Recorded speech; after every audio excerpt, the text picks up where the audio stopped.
I remember Mr. Marcos as candidate today, before. Never worked. All they did was go to the disco. They were always high on drugs. And I know them. They're the very same people supporting him today. But I don't condemn them. That's their life. They have all the money. They have all the resources. They don't have to drag their feet and work and show people, even to pretend, you know. Yan, ka-contemporary yan. Kasi yung, I don't know if his former husband or still husband, si Ping Magpayo, yata ang asawa nito, ay kagrupo. So, former husband. So Nikki should have a complete knowledge of the whereabouts of these people, no? And she candidly said it that they were in drugs. Now, hindi na kailangang patunayan pa natin. Sa pagmumuka lang at nagpamananalita, klarong-klaro na gumagamit. Pero nadagdagan itong hearing na may lumabas na mga dokumento na ito ngayon ang subject matter sa hearing sa Congress. At si Ginoong Bato mismo, kasi kini-question ngayon ng PDEA, yung dokumento daw ay peke. Gamit lang daw ng AI. Artificial Intelligence. At ito po ay napatunayan na sinungaling itong PDEA. Nagsinungaling pa kasama yung kanyang bata-bata na si Bitong na hindi daw sinuntok, hindi daw minanhandle nila si Attorney Delgado. Klarong-klaro doon sa Video. Binubugbog niya doon sa Nakaupo pa sa sili. Oh. Dahil nahulog pa yung baril niya. Saka, dahil itong Moro, Lasso na ito, napaka-high and mighty, na para na siyang mas sigit pa sa presidente ng Pilipinas dahil ayaw lang marinig na mabusinahan yung baka baril ng kotse. Yung kotse niya na nakasunod yung Attorney Delgado ay galit na siya na binusinahan. Sobra kang high and mighty, Mr. Lasso. So, itong Bitong, depensa ng depensa sa'yo. Ano kayang pinakain mo dyan? Bakit dalawang passport daw yan at dalawang pangalan? Yun dapat ang sinama sa investigation ni Ginoong Bato. Una, yung pagkaabusado nitong si Lasso, ang pagsisinungaling at pagpalsipay ng kanyang personal na mga dokumento na magkakaroon ng dalawang passport at ginagamit pareho. So that alone is a significant violation of our laws in this country. At dahil si Ginoong Bato inaakusa pa nga ng mga kung sino-sino na nagiging malambot, pero naninindigan talaga si Bato na yung dokumento ay authentic. Yung dokumento ay mayroong katotohanan. Pero biglang itong isang senador na klarong-klaro na nagsisip-sip sa administrasyon dahil mayroong kaso, takot na makonvict sa kaso niya, ay pakinggan natin ang kanyang kabulastugan na ginawa bilang senador doon sa pagtatanong. Sino ba itong senador na ito? Kilala mo ba ito? Yan si Jinggoy Estrada. Sino ba itong Jinggoy Estrada? Ito ba yung Jinggoy Estrada? Patingin na nung itsura nitong Jinggoy Estrada. Parang once upon a time, naging kaibigan ko ito, pero ngayon mukhang... Ay! Kilala ko ito! Yung ba? Dati kong dinadalaw-dalaw yan sa kulungan, doon sa Camp Crame. Every Sunday, nagpupunta ako doon. Guilty! Dinadalaw ko yan, pero mukhang nag-iba na kasi Masyadong high and mighty na ngayon ito. Tingnan natin, basahin mo nga. Estrada was found guilty of one count of direct bribery and sentenced to 8 to 9 years imprisonment. He was also found guilty of 2 counts of indirect bribery and sentenced to 2 to 3 years imprisonment for each count. Mga kababayan, Total of 10 years. ano ba yung crime of bribery? Basahin po natin, no? Kasi ito ay nasa Article 210 ng ating Revised Penal Code, no? Ito po yan. Direct bribery ay isang ano yan, Isang krimen. krimen na tumatanggap ng suhol ang isang government official. Dito, maalala natin na siya ay tumanggap ng suhol. Allegedly. Pero ako, tingin ko dyan sa desisyon ng Sandigan Bayan, nakasaad dyan na si Ginang Napoles ay nagbigay ng gift or suhol dito sa Jinggoy Estrada. Bakit matindi itong bribery?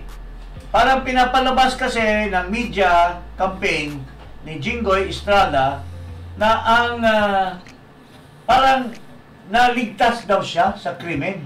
Hindi po naligtas. Naligtas sa plunder. Kasi ang plunder, mahirap maprubahan yan. Oo. Pero what is plunder basically? It's graft and corruption. Pareho rin yan. It is just A bigger amount, tapos mahirap i-prove dahil it's a series of the commission of a crime. At saka malalaking halaga. Lalaking halaga. Pero dito, itong sinasabing bribery is just like the violation of the Anti-Graft and Corrupt Practices Law. Pagtanggap ng suhol na habang ikaw ay isang government official. Republic Act 3019. At indirect bribery, 2 counts. So, i-compare natin ito. Ibalik natin yung muka nitong Jinggoy Estrada at nasaan yung muka nitong inaakusa niya Parang si Morales. Ipagtabi nga natin yan at tatanungin natin ang sambayan ng Pilipino kung sino ba ang pinapaniwalaan ng taong bayan na kurakot or ano bang tawag niyan, may kredibilidad, pare. Yeah. Kasi dito sa ito, ipakita muna natin yung investigasyon at yung pagtatanong niya. Wala siyang purpose na magpunta doon, kundi sirain lang yung kredibilidad ni Morales. Imbis magkaroon siya ng tanong na may substance, tatanungin niya kung ano ba talagang laman noong investigasyon ni Morales at may katotohanan ba. Tanungin niya si Morales, anong katotohanan nitong nilagay mo diyang subject of casing, subject of investigation. Nag-conclude na siya, di pa nga siya nakaupo, nag-conclude na siya na at klaro-klaro na inuutusan ng Malacanang para yariin si Morales. Ito, pakita natin itong mga tanong-tanong ni Jinggoy Estrada. I'm sorry I was not able to follow the proceedings last hearing. No? But at any rate,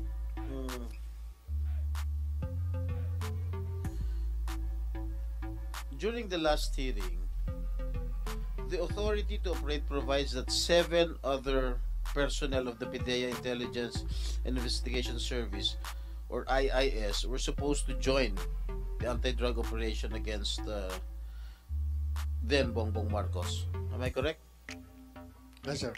But when asked during the previous Senate hearing, who were these 7 personnel, you conceded that you cannot even name or remember one. Wala ka naalala. Your Honor, yan pong 7, normally nilalagay po namin yan doon sa pre-ops. Tsaka doon sa, yun sa authority. I'm asking you, you cannot remember that even one. Sino po? Yung 7 operatiba, Your Honor? 7 personnel of the PIDEA Intelligence, yung PIDEA IIS, Intelligence Investigation Service. Paano Your Honor wala nakilala? Last hearing daw, the authority to operate provides that, may nagtanong sa'yo, hindi ko alam kung sino, the authority to operate provides that 7 other personnel of the PIDEA Intelligence Investigation Service, or yung tinatawag na IIS, were supposed to join the anti-drug operation against Bongbong Marcos aka Bonget. Correct? Am I correct? Your Honor, wala akong natatandaan na ano, no? At may Hindi nagtanong ko pa sa hindi inyo ko during ma- the last may Yeah. nagtanong pa sa inyo during the last hearing kung sino yung mga 7 personnel ng PIDEA na yun. Wala ka naalala ni isa. Last hearing, Your Honor, wala pong nagtanong sa akin na tungkol po doon sa 7 ano, Oh, no? now, 7 can you- operatiba sige, po. ako magtatanong sa iyo. Sino itong 7 personnel na ito ng PIDEA? IIS. Nandyan po, Your Honor? Na Senator Jinggoy, maybe you're referring to yung 7 na nag-execute ng affidavit na hindi nangyari yung operations na ginawa nila? Dito pa lang, hindi na kailangan pakinggan pa natin ito kasi Di, yung binabasa niya at nagpapakita na nagtatanong, scripted. Siguro binipreparar na yan ng kanyang amo sa Malacanang. Kaya, mali yung pagtatanong. So, hindi na natin kailangan pakinggan pa yan. Kasi alam naman natin na inutusan lang yan bumili ng suka at kung ano-ano na pinagdadaldal nitong Estrada na to.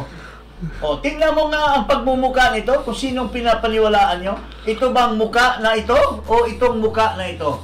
Ito ba si Ginoong Jonathan Morales na inaakusa ngayon dahil lumabas siya kung ano-anong mga kaso na ngayong inuungkat at pero acquitted? Ito si Ginoong Morales o itong convicted? Ito. Ito. Tingnan mo yung pagmumuka nito. Sino po, mga kababayan, ang pagkatiwalaan nyo?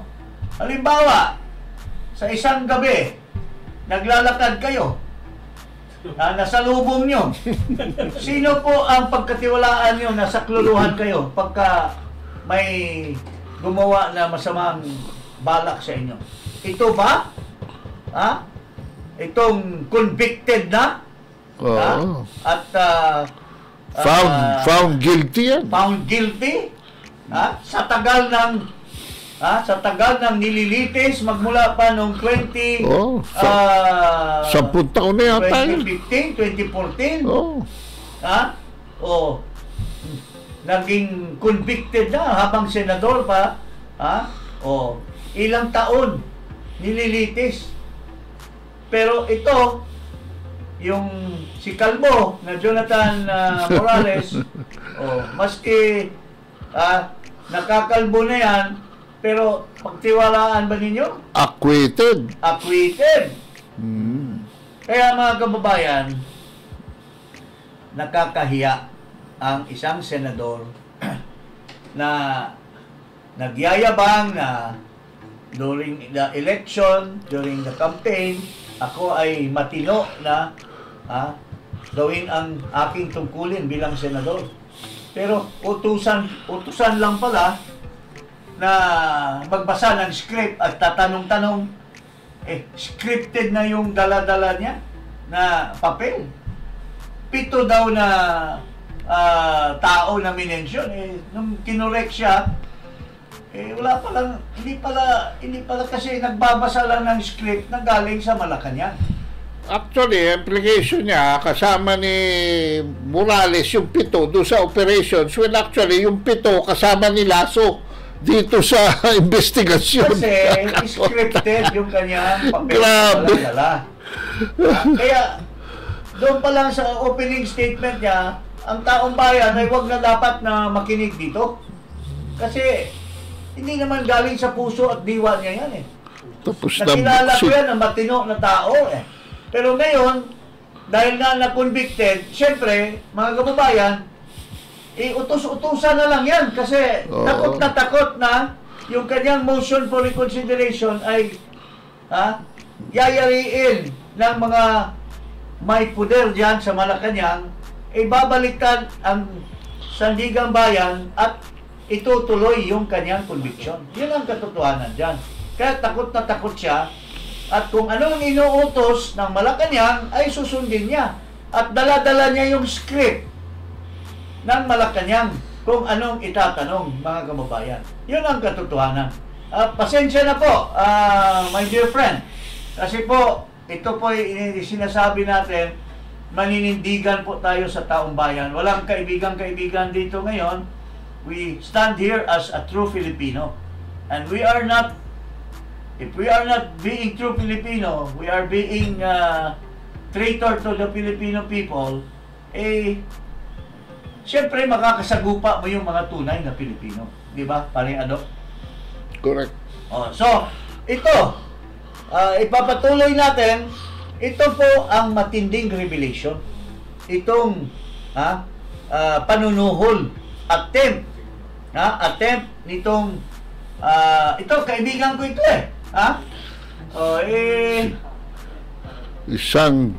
isang Bombay. Kasama ko ito habang ako ang legal advisor ng Volunteer Against Crime and Corruption. Nung kasama pa namin yung yumaong si Dante Jimenez na matino. Hindi ko alam kung sino ngayong nagli-leader niyan ngayong BACC na walang kibo sa mga krimen na nangyayari sa ating bansa. Nung panahon ni Dante, talagang mahusay. Kaya nga tinalaga si Dante Jimenez na member ng chairman ng Presidential Anti-Corruption Commission.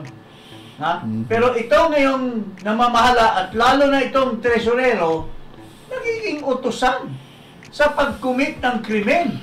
Imbis na Volunteer Against Crime and Corruption na magiging defender against crime and corruption, he is now the one perpetuating criminal activities tulad nitong ni-reveal ni Morales. Ito, pakinggan natin.